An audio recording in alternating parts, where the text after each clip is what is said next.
Привет, друзья! Как вы знаете, моя любимая серия в Лего — это Техник. Мне она нравится за функциональность, за возможность управлять дистанционно моделями.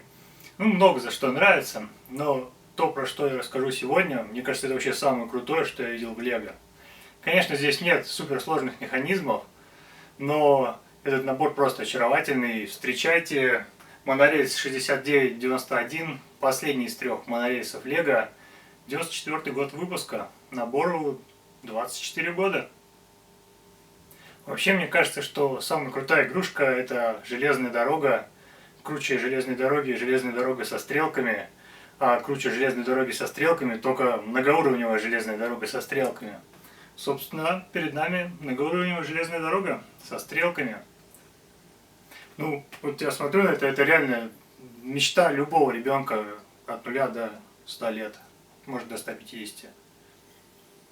Набор у меня в штатной комплектации, без каких-то дополнений, он просто огромный. На коробке написаны размеры: 128 см в длину и максимальная высота 66 см. Мне даже пришлось ее немного разобрать, потому что она не влезает на стол. И я не влезаю на стол, мне приходится сидеть, ужавшись с бочка. Это просто огромная штуковина. Чтобы в конце инструкции показать все это в сборе, они сделали даже не двойной разворот, они сделали, сейчас я попробую это продемонстрировать, четверной разворот в инструкции. Вот так вот, ребята. Вот это круто. Естественно, здесь есть разные варианты треков, как можно все это перестроить. Перестроить это можно в гигантском количестве вариантов. Плюс, естественно, раньше, в начале 90-х, в конце 80-х продавались дополнительные рейсы. Можно было отдельно купить. Сейчас тоже можно, на Бриклинке. Там я, собственно, эти наборы купил. Стоит все это космических денег, нереально дорого. Но вот такая система была в Лего представлена всего 3 наборами. Первый был без стрелок. Не помню, в общем, они появились в конце 80-х, по-моему, в 91 году. И вот этот последний в 94 году. Очень жаль, что они забросили эту систему. Сейчас я, естественно, расскажу, как все это работает. Это очень интересно и очень круто. Но сначала я просто скажу, что это очень крутой игровой набор, потому что я об этом наверняка забуду потом сказать. Здесь куча всяких фишек для игры с мини-фигурками.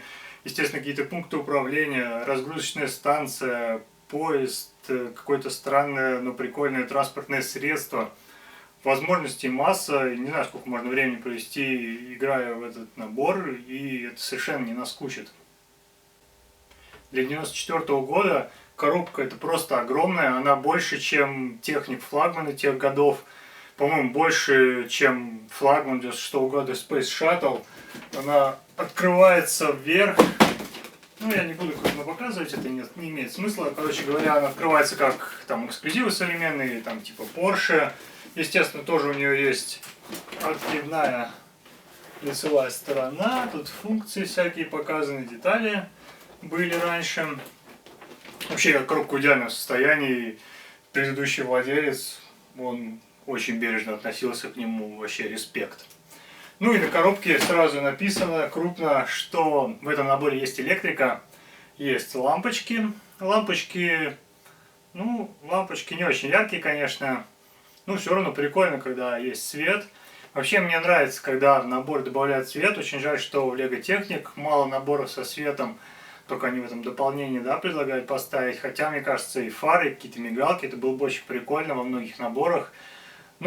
Тут, честно, пара светодиодов и 20 сантиметров провода не сильно увеличит стоимость набора. Это точно.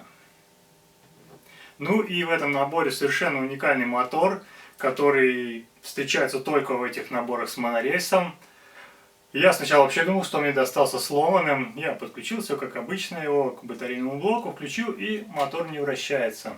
Думаю, все, приехали, мечта не сбылась. Однако, что-то я поковырял его, покрутил в руках, и он начал вращаться. А почему, расскажу чуть дальше. Сначала принцип. В моторе внизу шестеренка, а, собственно, все вот эти треки, они представляют из себя непрерывную зубчатую рейку. И таким образом мотор сам себя шестеренкой двигает относительно этой зубчатой рейки, а вместе с ней двигает и весь поезд. Круто, это очень прикольно. Шестеренка металлическая, и я думаю, эта система очень долговечная. Поперек всего мотора внизу установлен специальный рычажок. Когда он стоит в центральном положении, что у меня было сначала, мотор не вращается. А в зависимости от того, влево или вправо этот рычажок сдвигается, мотор будет вращаться либо в одну сторону, либо в другую. И поезд будет, соответственно, ездить вперед или назад.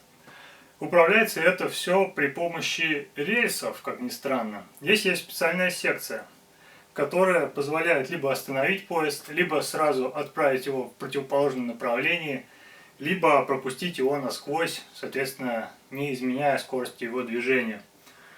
Эта система меня просто поразила. Это так прикольно. Прикольнее этого только стрелки. Стрелки, это было вообще...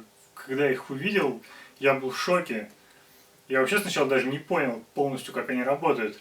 Ну да, здесь есть ручной переключатель. К нему, кстати, можно удобно сделать дистанционное управление. У меня уже есть планы, как это все использовать в будущем. И здесь есть также рычажки, которые я сначала не понимал вообще, зачем нужны. Оказалось, что в этих стрелках есть, вообще говоря, защита. И кажется, что может произойти катастрофа, если поезд приедет не с того пути. Однако нет, здесь все предусмотрели. И стрелка автоматически переводится в правильное положение, когда к ней приближается поезд. Но это круче, чем все, что я видел. Это просто невероятно. Посмотрите, как это офигенно работает. Дизайнер этой штуки — это просто гений. Также в этом наборе несколько разгрузочных станций. Одна из них наверху, и она автоматически отправляет поезд назад после разгрузки, а вторая в нижней части, и там можно поезд либо остановить, либо также отправить в обратную сторону. В центре станция, которая позволяет тоже управлять направлением движения поезда. Ну и дизайнерам, видимо, показалось мало всей этой крутизны, они еще сделали так, что когда поезд проезжает через центральную станцию, он еще и вращает тарелку радара. Просто по приколу сделать такую функцию крутую. Ну а чё, почему бы нет? Жаль, что сегодня мы такие крутые фишки видим только в каких-то эксклюзивных наборах, типа американских горок. Там как раз тоже так колесиками поезд двигается. Ну а тут наоборот, поездом колесиком. Идея не нова, как говорится. Ну и под занавес обзора я должен повториться и еще раз сказать, что это, мне кажется, вообще самое крутое, что я видел в Лего. Этот набор, он поражает просто вот с начала сборки до самого конца. Постоянно какие-то новые фишки крутые. И все это при том, что в нем меньше 600 деталей. Можете себе представить? Меньше 600, по-моему, около 560, что ли. Ну, это невероятно круто. Просто нет слов у меня. Ну что ж, еще добавлю видео, как этот чудо-поезд едет. Конечно, из минусов здесь я бы отметил, что нельзя регулировать скорость движения. Ну, с современной системой уже можно что-нибудь придумать. И я думаю, что я на досуге этим займусь. Ставьте лайк, если вам понравился этот набор и этот обзор. Оставляйте в комментариях, какие еще крутые наборы есть. Старые, новые, что еще достойно внимания. Также вы можете поддержать канал, соответствующие ссылки есть в описании. Ну а на сегодня у меня все. До скорых встреч!